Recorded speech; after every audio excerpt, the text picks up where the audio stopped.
Hi, I'm Kylie Neal, founder of Kan Culture, and welcome to Kan Talk Kulture. In this podcast, I sit down with some of Australia's most progressive founders and CEOs to explore the heart of their company cultures, what drives them, what they value, and what it's really like to work for the companies they lead. You'll also find occasional episodes packed with practical HR insights to help you build safer, stronger, and more trusted workplaces.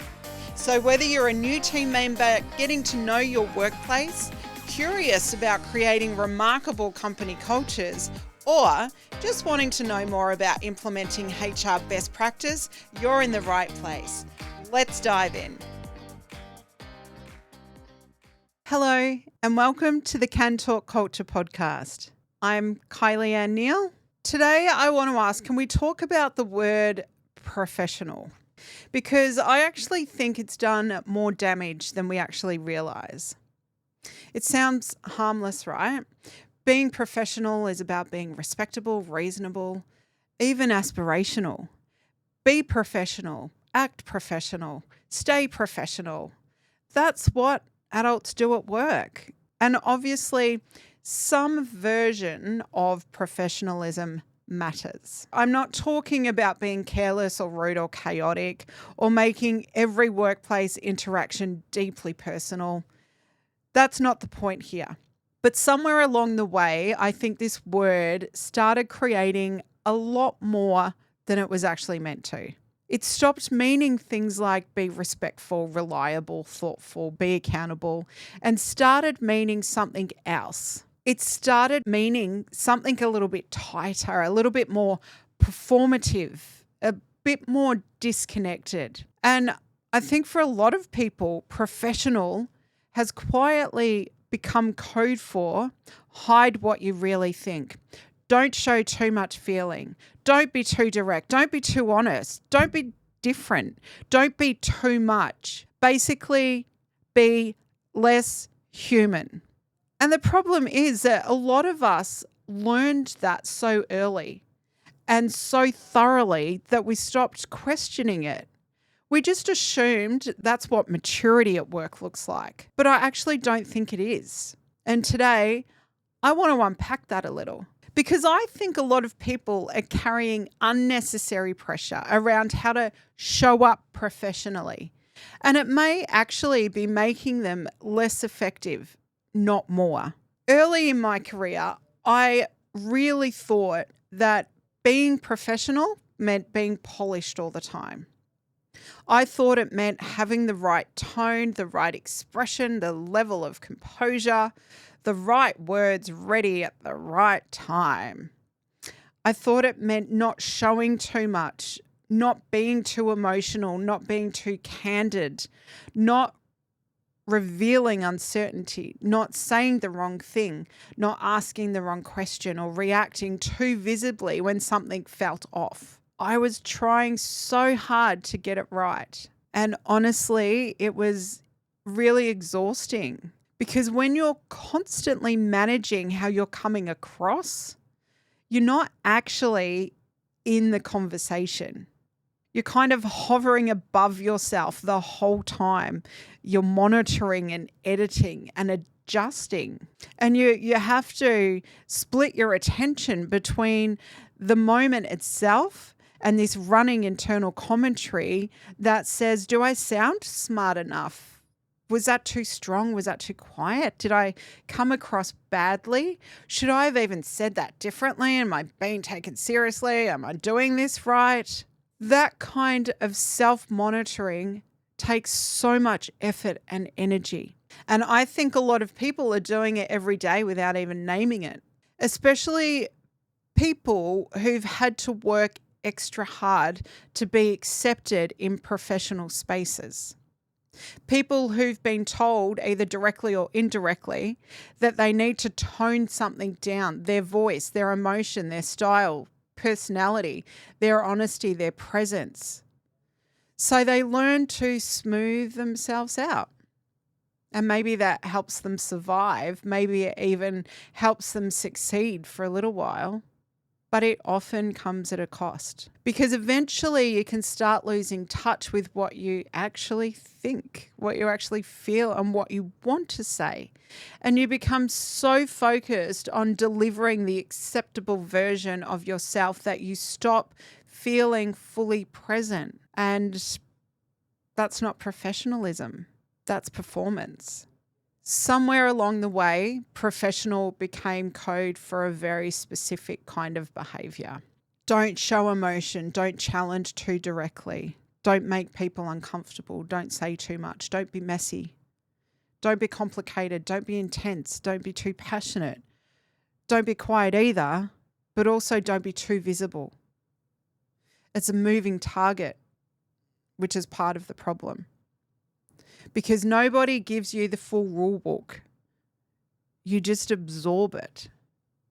You can see it from raised eyebrows to feedback that feels vague, from who gets rewarded, from who gets described as difficult, from what gets called a great culture fit, from which kinds of honesty are welcomed and which ones get punished. And over time, a lot of people internalize this message. To be credible, I have to become easier to manage. I have to become more neutral and more polished and more contained. Again, less human. But that's where this starts to really break down for me, because the things that actually build trust at work are not perfection and polish. It's not emotional flatness. It's not robotic calm. It's not saying everything is the neatest possible corporate language. Trust is actually built through things like clarity and consistency and honesty, self-awareness, respect, and follow through. And all of those things are deeply human. In fact, some of the most trust-building moments of work are not polished at all. It's when someone says, I don't agree. I think we're missing something. I got that wrong. I need help. That landed badly. I can see this matters to you. I'm frustrated and I want to talk about it constructively. That's not unprofessional. That's real. And real handed well is often far more trustworthy than polished and guarded. Because people can feel when someone is hiding behind professionalism as a shield. They can feel the distance. They can feel the caution. They can feel the lack of real contact. And that distance may look composed, but it doesn't always create connection. The best teams I've seen are not the most polished. They are the most human. And I don't mean chaotic. I don't mean boundaryless. I don't mean people saying whatever they want with no care for impact. I mean human in the best sense. They speak honestly, not brutally, not performatively, just honestly. They disagree respectfully. They don't treat disengagement as disrespect. They don't collapse into silence the moment tension enters the room. They know that thoughtful challenge is part of working well together, and they support each other, and not in a superficial, we're a family kind of way, but in a really grounded way, in a reliable way, a way that says, I see you, I respect you, and I'm with you in the work. That's realness there. And people don't have to spend all their energy decoding hidden rules. They're not constantly wondering which versions of themselves is acceptable.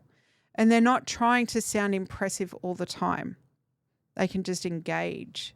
And when that happens, everything gets better. Conversations get clearer, feedback gets faster, misunderstandings get addressed earlier, ideas get stronger, relationships get more resilient. Because real teams aren't built on polish, they're built on trust. And trust grows where people can feel honest without being shamed, human without being dismissed, and clearer without being punished. And that kind of culture, it doesn't happen by accident. It's created moment by what gets modeled and what gets rewarded. Maybe the question isn't, am I being professional enough? Maybe the question is, am I being real enough to make an impact? Am I clear? Am I honest? Am I grounded? Am I bringing something true into the room? Am I saying what actually needs to be said? Am I showing up in a way that helps trust grow, not in a way that looks acceptable from the outside? Because your impact doesn't come from being perfect. It doesn't come from never showing emotion. It doesn't come from saying everything flawlessly, and it doesn't come from performing competence every second of the day. Your impact comes from being real enough that people trust you, real enough that your words mean something, real enough that your presence creates clarity instead of distance, real enough that people know where they stand with you. And for some people, that will actually be the harder path, because performing professionalism can feel safer. It gives you a script, it gives you a mask. It's that layer of learnt protection. Being real asks a lot more of you. It asks you to show your self-awareness, your discernment. It takes courage, and it asks for your responsibility. It asks you to be honest without being reckless, present without oversharing, human without losing respect for the space you're in. That's a much more meaningful version of professionalism, if we even want to keep that the word. Not less human, but more human with integrity. Thank you for listening to this Kan Talk Culture podcast. Thanks for joining me on Kan Talk Culture. I'm Kylie Neal. I hope today's episode gave you a clearer view into the values driving your workplace, or sparked new ideas about building a remarkable company culture. If you're a founder or CEO interested in sharing your culture story, or if you're looking to build a safer, stronger, and more trusted workplace, let's connect. Visit kanculture.com. That's KANKULTURE.com to learn more. Please hit that subscribe button to hear more real conversations with founders and CEOs and hands-on episodes full of people-first culture advice. I look forward to connecting with you on our next episode.